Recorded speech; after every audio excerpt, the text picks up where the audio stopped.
காத்திருக்காங்களா? ஏன் தாடி வளர்க்குறீங்க நீங்க? ஏன் தாடி வளர்க்குறீங்க? ஏதோ ஒரு நோக்கம் இருக்கும்ல. நான் கிட்டத்தட்ட 80ல இருந்து இப்ப எத்தனை வருஷம் ஆச்சு? 46 வருஷம் இந்த கட்சியில இருந்து கீழ்நிலையில இருந்து நான் உழைத்திருக்கிறேன். என்னுடைய உழைப்பில் யாருமே ஒரு சின்னி அளவு கூட குற்றம் சொல்ல முடியாது. சட்டமன்ற உறுப்பினராக இருந்திருக்கிறேன், அமைச்சராக இருந்திருக்கிறேன். அப்ப ஒரு முதலமைச்சருக்கு என்ன மாரி பணியாற்றணும் சொல்லி அது செஞ்சிருக்கிறேன். நானே முதலமைச்சரா இருந்து, நானே இன்னொரு முதலமைச்சரா வருவதற்கு சரி, எனக்கு மிகுந்த பெருத்த ஆதரவு. எனக்கு 54% இருந்தது. அவருக்கு வெறும் 4% இருந்துச்சு. அதையும் பொறுத்துக் கொண்டு தான் நான் துணை முதலமைச்சரா இருந்தேன். துணை முதலமைச்சர் வேண்டாம் என்று சொல்லி தான் எனக்கு அமைச்சரே வேண்டாம் என்றே சொன்னேன். மாண்புமிகு பாரத பிரதமர் டெல்லிக்கு அழைத்து நீங்க அமைச்சரவையில் இருக்க வேண்டும் என்று சொன்னதின் அடிப்படையில் நான் ஏற்றுக்கொண்டேன். அதற்குரிய மரியாதை இல்லை. அதையும் பொறுத்துக் கொண்டேன். என்னென்ன அவமரியாதை பண்ணாங்களோ அதை எல்லாமே பொறுத்துக் கொண்டுதான் இந்த இயக்கத்திற்காக நான் பணியாற்றினேன். எந்த சூழ்நிலையும் என்னால் எனக்கு எந்த பிரச்சனையும் வரக்கூடாது. கடைசியில கழகத்தினுடைய சட்ட விதியை மாற்றினார்கள் என்ற நிலை வரும்போது என்னுடைய எதிர்ப்பை தெரியும்.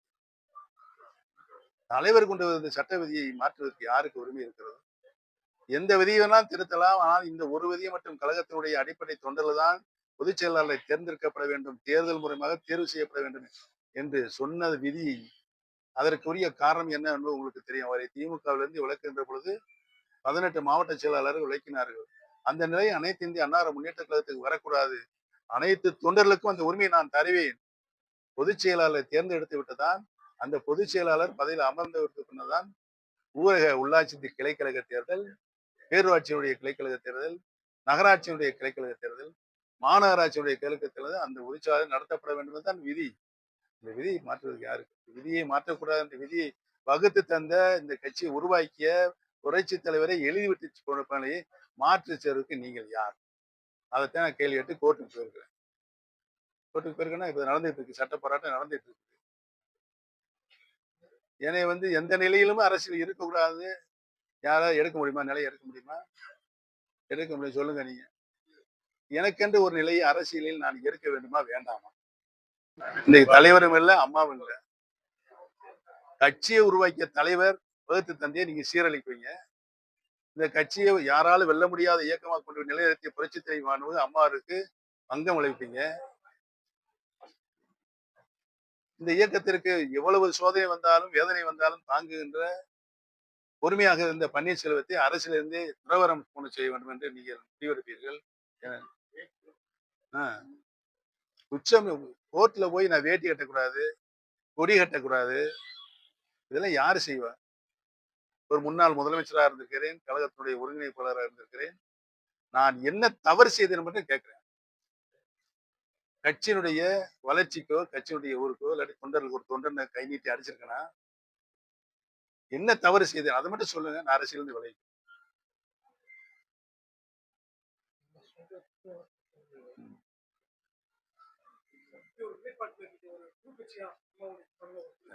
நான் ஏற்கனவே நான் நடத்தி கொண்டிருக்கின்ற கழகத்தை, அடிப்படை தொண்டர்கள் உரிமையை மீட்கின்ற கழகத்தை ஒவ்வொரு மாதமும் தலைமை கழக நிர்வாகிகள் மாவட்ட கழக செயலாளர் கூட்டத்தை கூட்டுவேன்.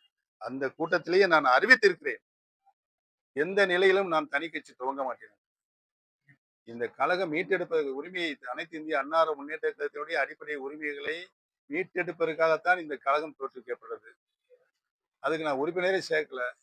இருக்கிறவங்களை வச்சு சட்ட போராட்டம் கோர்ட்ல நடத்திட்டு இருக்கீங்க. ஆனால் ஒன்று அறிவித்தோம், நாடாளுமன்ற தேர்தலில் நாங்கள் போட்டியிடுவோம் என்று அறிவித்தோம். 6 நாடாளுமன்ற தொகுதிகள் என்டிஏ அலையன்ஸ்ல இருந்து எங்களுக்கு ஒதுக்கப்பட்டது. என்னை கூப்பிட்டு சொன்னா நீங்க 6 நாடாளுமன்றத்தில் இருக்காங்க. 6 நாடாளுமன்றத்தில் இருக்கின்ற 36 சட்டமன்ற இருக்கின்ற அங்க இருக்க தலைவர்கள், மாவட்ட கழக செயலாளர், நிர்வாகிகளை கேட்டு இந்த தேர்தலில் யாரும் நிற்கக்கூடிய வாய்ப்பு எங்களுக்கு இல்லைன்னா பொருளாதார வசதியில இல்லை, நாங்க பின்னால பாருங்க. அதனால என்னை நிக்கணும்னு சொன்னாங்க. யாரு?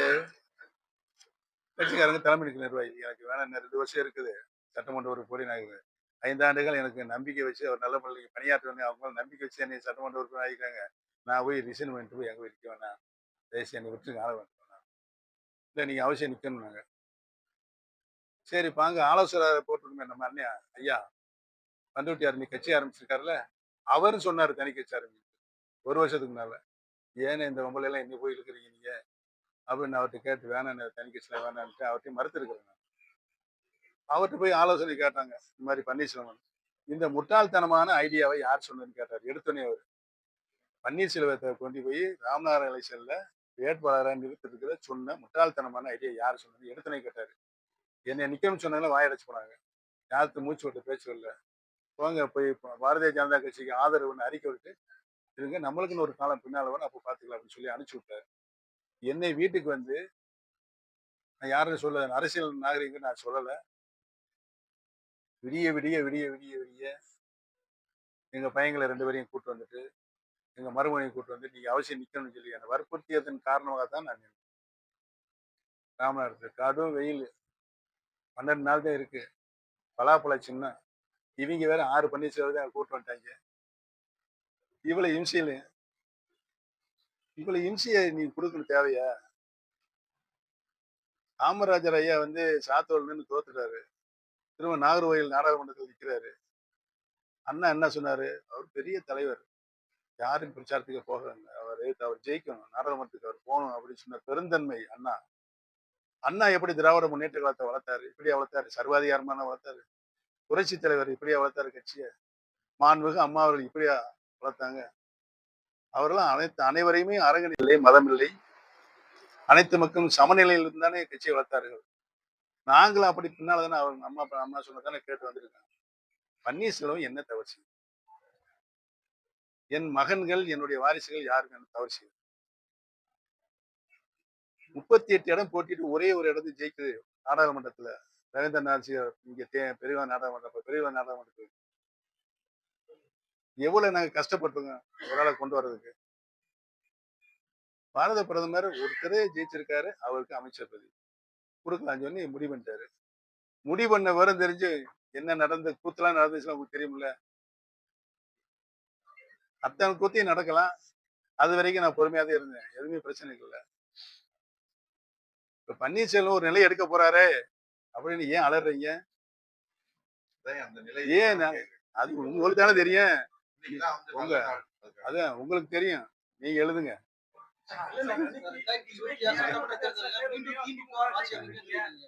நான் என்ன சொன்னேன்? இருக்காரு ஒவ்வொரு 5 வருடமும் பணி நிறைவுகின்ற பொழுது, சட்டமன்றத்துடைய பணி நிறைவுகின்ற பொழுது எதிர்கட்சியில் இருக்கின்றது சட்டமன்ற முதலமைச்சர்களையும் சபாநாயகரும் சந்தித்து வாழ்த்து கூறிவிட்டு தான் வருவார். இந்த நிலையில் தான் நான் மாண்புமிகு முதலமைச்சர் அவர்களையும் சபாநாயகரும் சந்தித்து நல்ல நிறைவா பண்ணீங்க சொல்லிட்டு வந்துட்டேன் வெளியே. நீங்க தான் விட மாட்டீங்களே. வெளியே வந்தேன்னு படியை விட்டு கீழே இறங்கல, என்னைய சட்டமன்ற தலைவர் போற படியை விட்டு கேட்டீங்க, சொல்லி விட்டு வந்தேன். இன்னைக்கு இருக்கின்ற மக்கள் நிலை என்ன சொல்லி விட்டு வந்தேன்? கட்சி பிளவு கட்டு கிடக்கிறது, கட்சி இணையணும். நான் அமித்ஷா என்னை கூப்பிட்டு விட்டாங்க. பன்னீர்செல்வத்துக்கு எந்த நான் கமிட்மெண்ட் சொல்ல மாட்டேன், அவரை மட்டும் என்னை வந்து சந்திக்க சொல்லுவோம். போய் சந்திச்சேன். இங்க இருக்க அரசியல் நிலவரம் பேசினா நானும் பேசுனேன். அதற்கு முன்னாலே நடைபெற்ற நாடாளுமன்ற தேர்தலில் அவரே சொன்னார், டிடிவி தினகரனுக்கு ஒரு 20 சீட்டு கொடுங்க, என்னோட பிஜேபி சேர்த்து நான் வந்து போட்டியிடுறேன்னு சொன்னார். யாரு? எடப்பாடி. முடியாதுன்னாரு. 15 சீட்டு தர முடியுமா? முடியாதாரு. 10 சீட்டு தர முடியுமா? முடியாதுன்னாரு. எத்தனை இடத்துல நீங்க ஜெயிப்பீன்னு கேட்டாரு. திரும்ப யார? எடப்பாடியை பார்த்து அமித்ஷா 150 இடம் ஜெயிச்சு நான் உங்க கையில கொடுக்குறீங்க. அப்படியா, சரி ரைட்டு. நான் சொன்ன டிடிவி தினகரன் இந்த நாடாளுமன்ற தொகுதியில வந்து வேட்பாளர் நிறுத்த மாட்டார். இல்லப்பா, நான் போன 2019 சாரி 21 சட்டமன்றத்தில் நிக்க மாட்டாரு. ஆனால் அவர் சொல்ற 10 பேருக்கு வாரிய தலைவர் கொடுக்காம வேணுமணிக்க கேட்கிறாரு. இவர் என்ன சொல்வார்? அதெல்லாம் இப்ப உறுதி சொல்ல முடியாது. ஆளுங்கட்சி ஆதரவுகளை, முதலமைச்சர் ஆதரவுகளை கொடுக்கலாம்னு கேட்டாரு, முடியாதுனாரு. போச்சா? அதைத்தான் இப்ப சொன்னார் பன்னீர்செல்வம்ஜி. நீங்கள் நான் சொல்லி சொன்னமில்ல அவர்கிட்ட, எடப்பாடி எவ்வளவு சொன்னமில்ல, கேட்டாரா? ஆட்சி இழந்துட்டு இப்ப 4 வருஷம் முடிஞ்சு வச்சா, 5 வருஷம் முடிஞ்சா, இப்ப அவங்க அந்த அலையன்ஸ்ல இருக்க கூட்டணி அப்படியே தக்க வச்சிட்டு இருக்காரு. ஒரு ஆள் கூட வெளியேறல அந்த கூட்டணி. இந்த கூட்டணி இப்ப பலமான கூட்டணியா இருக்கு. உறுதியா அவங்கதான் ஜெயிப்பாங்க. நீங்க பிரிஞ்சு கிடக்குது, எப்படி ஜெயிக்க முடியும் சொல்லுங்க அப்படின்னு என்னை கேட்டாரு. ஐயா, நான் வந்து இணைந்தேன்னு சொல்லிட்டு இருக்கிறேன். நீங்க சின்னம்மா கூட்டா வருவாங்க, டிடியை கூட்டா வருவாங்க, எடப்பாடியை கூட்டா வருவாங்க, பன்னீர்செல்வத்தை கூட்டா வருவாங்க. நான் இப்ப வந்திருக்கேன் நீங்க கூட்டனால. ஏன்னா நான் இந்தியா விட்டு வெளியே போயிட்டேன். இருந்தாலும் நீங்க கூப்பிட்டீங்க, வந்துட்டேன். கட்சி அனுப்பிச்சு விடுங்க, உங்களுக்கு பெரிய புண்ணியம் வந்து கும்பிட்டேன்.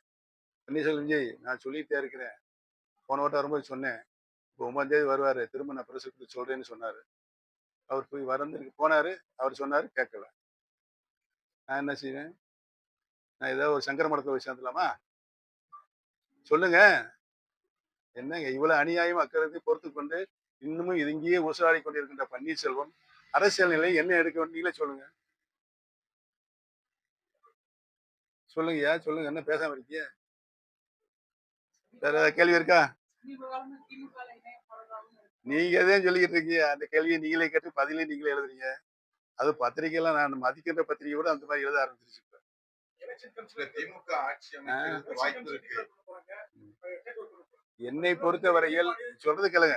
எ- தலைவர் கொண்டு வந்த சட்ட விதியை திரும்ப கொண்டு வரப்படும்.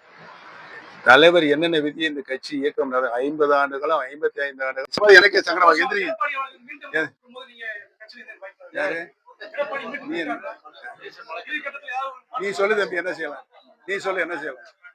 நீ சொல்லு என்ன செய்யலாம் சொல்லு. இல்ல ஔவையார் என்ன சொல்லியிருக்காரு? ஔவையார் மதியார் வாசலை போ. தேசிய ஜனநாயக கூட்டணியில மீண்டும் வாங்க. தேசிய ஜனநாயக கூட்டணியில் மீண்டும் இணைய வாய்ப்பு. இதெல்லாம் கேள்வி. அது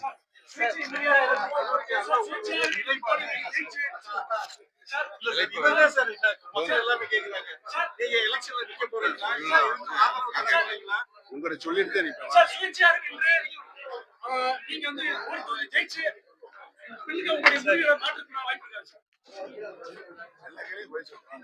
கேட்காத கேள்விக்கெல்லாம் பதில் சொல்லுங்க.